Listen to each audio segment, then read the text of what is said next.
జై తెలంగాణ. గౌరవనీయులు స్థానిక శాసనసభ్యులు మిత్రులు గూడెం మహిపాల్ రెడ్డి గారికి మీ అందరి ఆశీస్సులతో మన కాబోయే మెదక్ పార్లమెంట్ సభ్యులు గౌరవనీయులు వెంకట్రామరెడ్డి గారికి, గౌరవ మాజీ శాసనసభ్యులు సత్యన్న గారికి, గౌరవనీయులు సపాన్ దేవ్ గారికి, శ్రీకాంత్ గౌడ్ గారికి, ప్రభాకర్ జడ్పీ వైస్ చైర్మన్ గారికి, మా శంకర్ యాదవ్ గారు, గౌరవ కార్పొరేటర్లు కుమార్, పుష్ప, నగేష్ యాదవ్, సింధు ఆదర్శ్ రెడ్డి, అదేవిధంగా మా మున్సిపల్ చైర్మన్లు సోమరెడ్డి గారు, రోజా లతా సోమరెడ్డి గారు, రోజా బాలరెడ్డి గారు, పాండురంగారెడ్డి గారు, గౌరవ ఎంపీపీలు, గౌరవ జెడ్పీటీసీలు, మాజీ సర్పంచులు, ఎంపీటీసీలు, సీనియర్ నాయకులు, ప్రజాప్రతినిధులు, ముఖ్యంగా పటాన్చెరు నియోజకవర్గ ఉద్యమకారులు, బీఆర్ఎస్ కుటుంబ సభ్యులు, మా జర్నలిస్టులందరికీ నేను పేరు పేరున నమస్కారం తెలియజేస్తా ఉన్నా. जो यूपी और नॉर्थ से भी यहाँ ओडिशा से भी आए सो हमारे भाइयों को भी నమస్కారం. అయితే ఈరోజు ఈ గణేష్ గడ్డ అనేది మనకు బాగా అచ్చి వచ్చిన గడ్డ గణేష్ గడ్డ. ఎందుకంటే మహిపాల్ రెడ్డి గారు 3 సార్లు ఎమ్మెల్యేగా పోటీ చేస్తే 3 సార్లు నేను ఇక్కడికి వచ్చి పూజ చేసి జెండా ఊపిన 3 సార్లు మహిపాల్ అన్న ఘన విజయం సాధించిండు. అట్లనే ఇలా వెంకట్రామరెడ్డి గారి వాహనాలకు కూడా గణేష్ గడ్డలో పూజ చేసి వాహనాలకు జెండా ఊపినం. తప్పకుండా మహిపాల్ రెడ్డి బాటలో వెంకట్రామరెడ్డి గారు ఘన విజయం సాధిస్తారనే నమ్మకం నాకున్నది.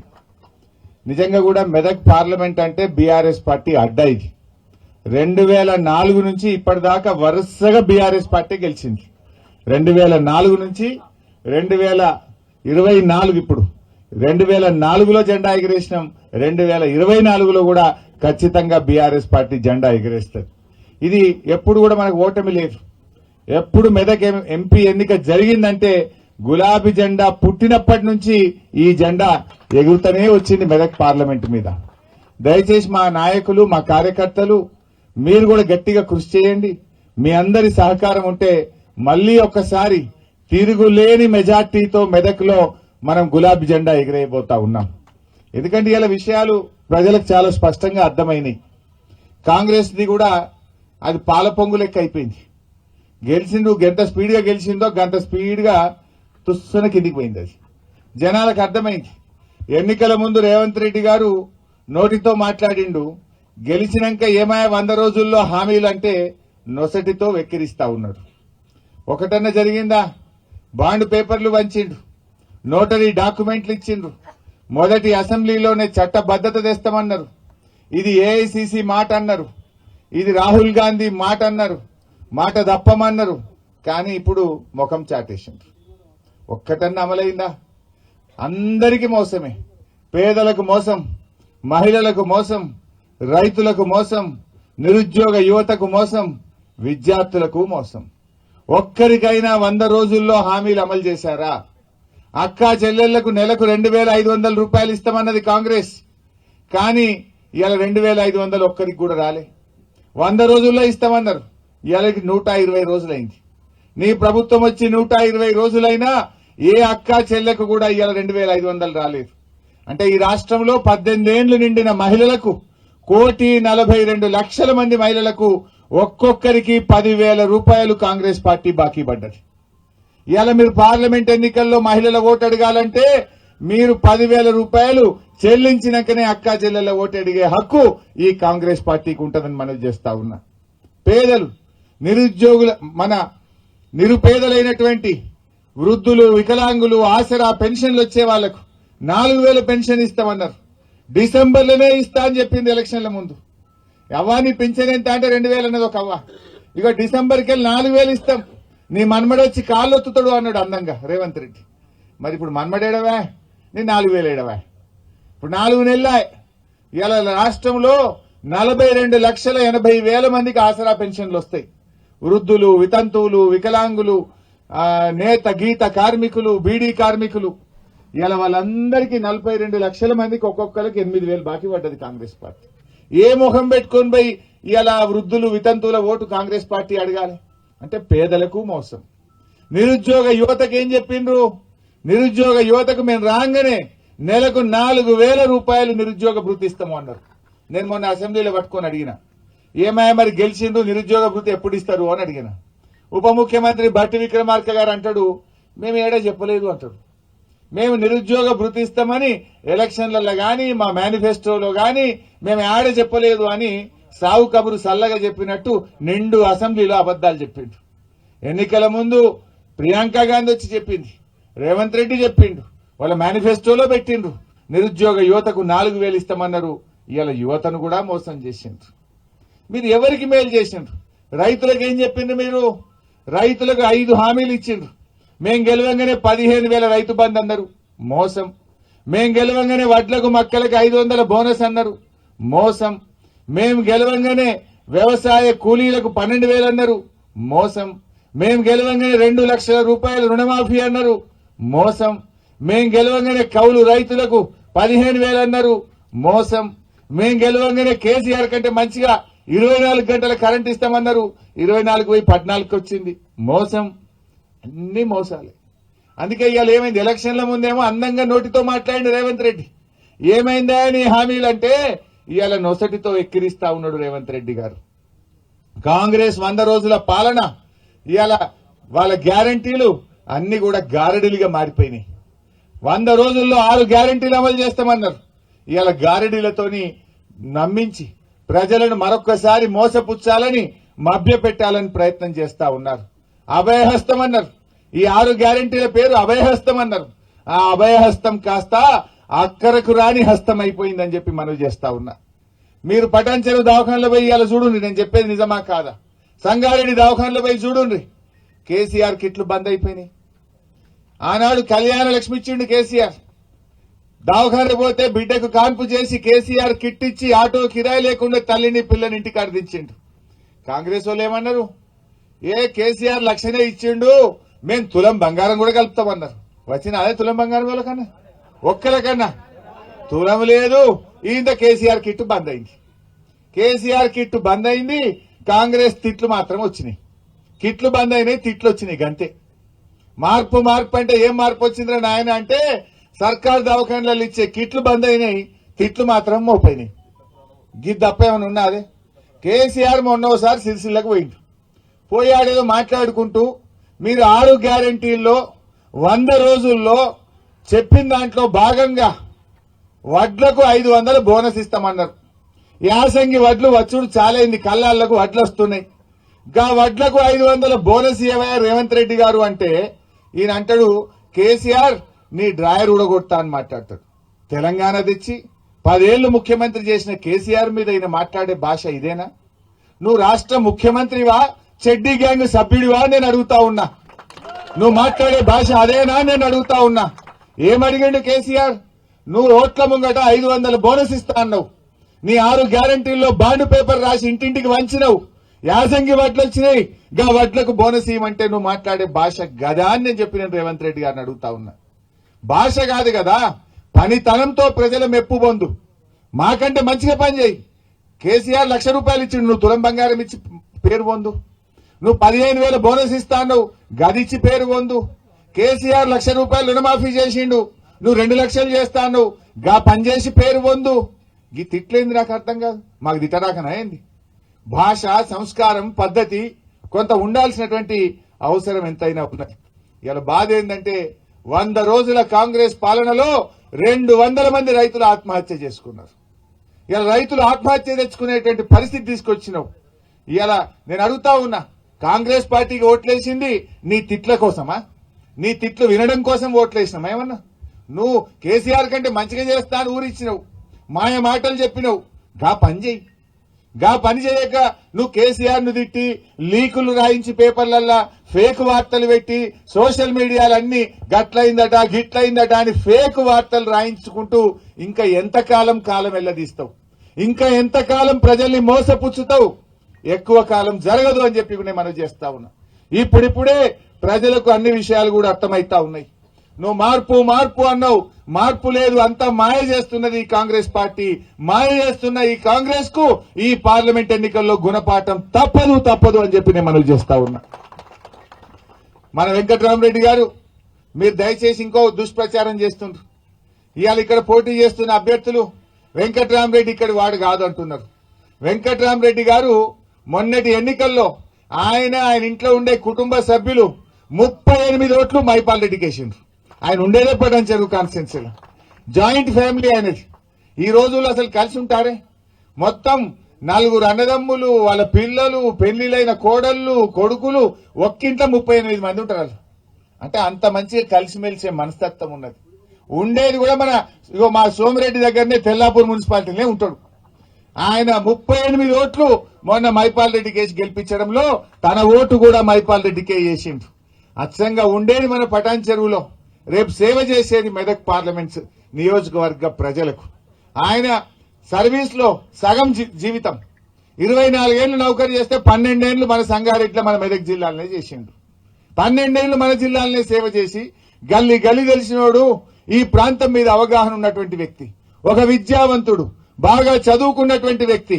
అటువంటి వ్యక్తిని మనం గెలిపించుకుంటే రేపు మన మెదక్ లోక్సభ స్థానం గురించి పార్లమెంట్ లో గలమిప్పగలుగుతాడు, నిధులు చేయగలుగుతాడు, ఈ ప్రాంతాన్ని అభివృద్ధి చేయగలుగుతాడు, మనందరికీ అందుబాటులో ఉండి సేవ చేయగలుగుతాడు.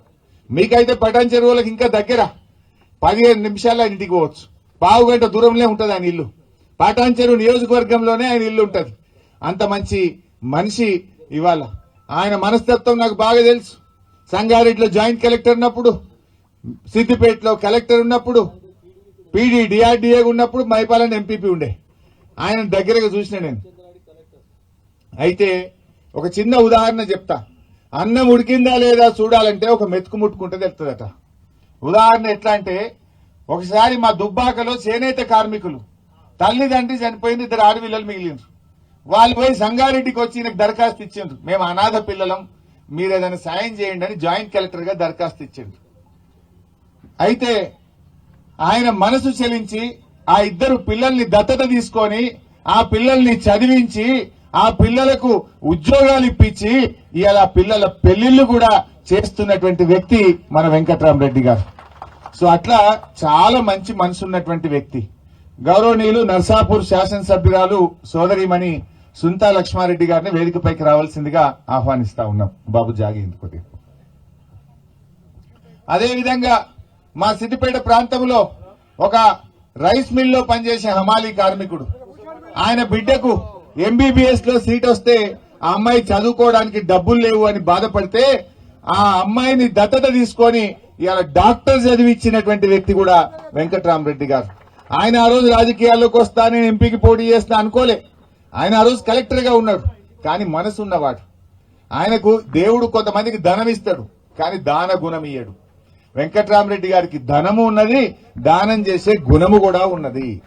ఆయన మాట అన్నాడు మొన్న, నేను 100 కోట్ల రూపాయలతో విద్యా నిధిని ఏర్పాటు చేసి మా పేద కార్యకర్తల పిల్లలకు గాని వాళ్ళు సూచించినటువంటి వాళ్లకు రేపు చదువుకోవడానికి సంవత్సరానికి 20 కోట్ల చొప్పున 5 ఏళ్లలో 100 కోట్లు ఖర్చు పెడతా, కార్యకర్తల పిల్లల్ని చదివిస్తా, పేద కార్యకర్తలకు అండగా ఉంటా అని చెప్పి ఆయన ఒక నిర్ణయం తీసుకున్నారు.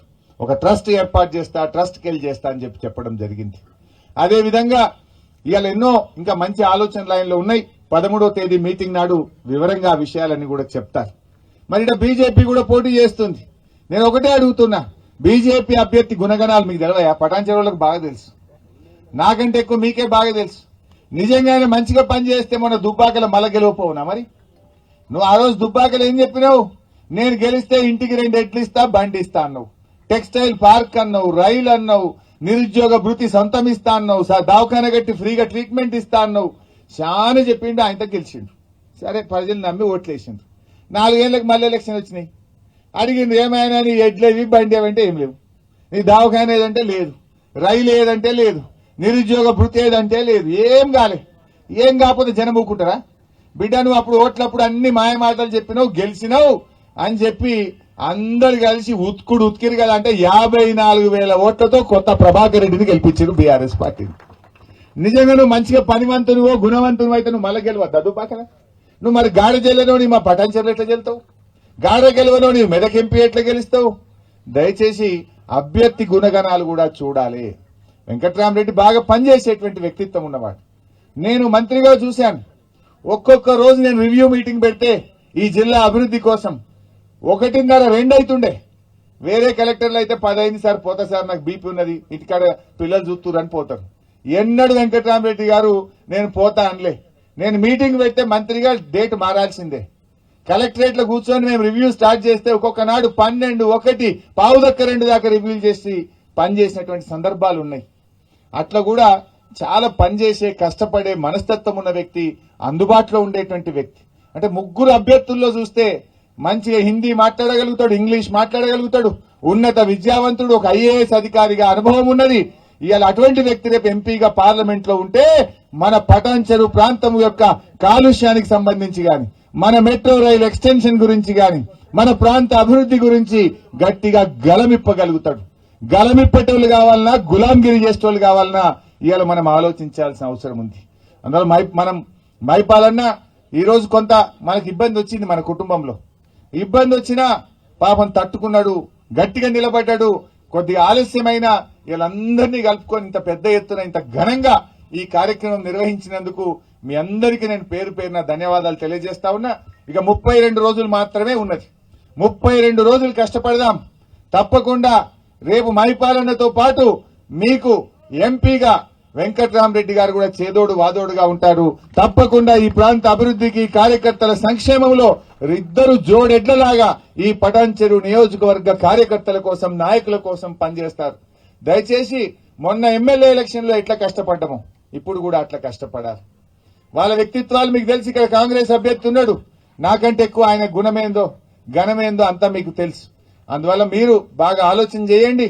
ఆలోచన చేసి ఎమ్మెల్యే ఎలక్షన్ లో కష్టపడ్డట్టు రేపు మొన్న కార్పొరేట్ ఎలక్షన్ లో మనం ఎట్లా కష్టపడ్డాం, ఆర్సీపురం గాని, మన రామచంద్రాపూర్ గాని, పటాన్చెరు, మన భారతీనగర్ లో ఎంత కష్టపడ్డాం, అట్లా పనిచేద్దాం. నేను రాలేదా మీకోసం ఆ రోజు? నేను రేపు కూడా మాటిస్తున్నా. రేపు మళ్ళా మీ ఎంపీటీసీ, జెడ్పీటీసీ, మీ సర్పంచ్ ఎలక్షన్లలో నేను మొన్న కార్పొరేషన్ ఎన్నికలు ఎట్లా పనిచేసిందో వెంకట్రామరెడ్డి గారు, మైపాల్ రెడ్డి గారితో పాటు రేపు మున్సిపాలిటీలు కూడా రాబోతున్నాయి. దాంట్లో కూడా ఆర్థికంగా, రాజకీయంగా, సామాజికంగా, ఫిజికల్ గా మేమందరం కూడా ఉంటాం. మీ గెలుపు కోసం కూడా అదే స్ఫూర్తితో మళ్లీ పనిచేస్తాం. మిమ్మల్ని అందరినీ కాపాడుకుంటాం. మనకు అధైర్యం అక్కర్లేదు. ఖచ్చితంగా భవిష్యత్తు మనదే. 4 నెలలకే ఆగమాగమైంది గవర్నమెంట్. నేను ఒకటంటేనే కేసీఆర్ ఏం చేసిండు, బీఆర్ఎస్ గవర్నమెంట్ ఏం చేసిందంటే మీరు ఒక 100 చెప్తారు. జిల్లాకు మెడికల్ కాలేజ్ పెట్టినాం, కళ్యాణ లక్ష్మి ఇచ్చినాం, కేసీఆర్ కిట్ ఇచ్చినాం, రైతు బంధు ఇచ్చినాం, రైతు బీమా ఇచ్చినాం, 24 గంటల కరెంట్ ఇచ్చినాం, రెసిడెన్షియల్ స్కూళ్లు పెట్టినాం, కొత్త జిల్లాలు చేసినాం, కొత్త మండలాలు చేసినాం, కొత్త మున్సిపాలిటీలు చేసినాం. ఇట్లా ఒక 100 చెప్పొచ్చు. 10 ఏళ్ల బీజేపీ పాలన ఏం చేసిందో ఒక చెప్పురే. పెట్రోల్ ధర పెంచినాం, డీజిల్ ధర పెంచినాం, గ్యాస్ ధర పెంచినాం, రూపాయి విలువ దించినాం, పేదరికం పెంచినాం, ఆకలి పెంచినాం. గిద్దప్ప ఒకటి ఉన్నది. మరి 4 ఏళ్ల కాంగ్రెస్ పాలన, 4 నెలల కాంగ్రెస్ పాలన ఏమిచ్చానంటే అబద్దాలు, ఫేక్ వార్తలు, అక్రమ కేసులు తప్ప మీరు చేసిన ఒక్క మంచి పని 6 గ్యారెంటీల్లో చేసిందా? 100 రోజుల్లో అమలు చేస్తామన్న 13 హామీలు అమలైనయా? అంటే ఇప్పుడు నిజమేందనేది నిలకడ మీకు తెలుస్తుంది. అబద్దం వ్యాప్తి ఎక్కువ. నిజం గడప దాటక ముందే అబద్దం ఊరంతా చుట్టేస్తుంది అన్నట్టు అయింది మన పని. నిజం నిలకడ మీద తెలుస్తుంది అన్నట్టు బీఆర్ఎస్ పాలన ఈ గురించి ఇప్పుడిప్పుడే విఘ్నులైన ప్రజలు అర్థం చేసుకుంటా ఉన్నారు. అందువల్ల మీరు కూడా కార్యకర్తలు ఎవరు అధైర్యపడొద్దు. భవిష్యత్తు ముమ్మాటికి మనదే. ఎంత కష్టం వచ్చినా నేను నిలబడతా. మొన్న మైపాలన్న తమ్ముంది కేసు అయితే అర్ధగంటలు వచ్చిన నేను. రేపు ఏ కార్యకర్తకు కూడా ఇబ్బంది వచ్చినా నేనుంటా, మైపాలన్న ఉంటాడు, వెంకట్రామ్ ఉంటాడు, మేమందరం మీకు అండగా ఉండి కాపాడుకుంటాం. భయపడే ప్రశ్నే లేదు. ఉద్యమం చేయలేదా 14 ఏళ్ళు? రానే రాదన్న తెలంగాణ తెచ్చుకోలేదా? రేపు అదే స్ఫూర్తితో ఖచ్చితంగా ఈ రాష్ట్రంలో మళ్లీ భవిష్యత్తులో అధికారంలోకి వచ్చేది బీఆర్ఎస్ పార్టీయే. ఎవరు కూడా అధైర్యపడాల్సినటువంటి అవసరం లేదు. గట్టిగా పనిచేద్దాం. ఈ ఎన్నికల్లో వెంకట్రామరెడ్డి గారిని గెలిపించుకుందాం. జై తెలంగాణ.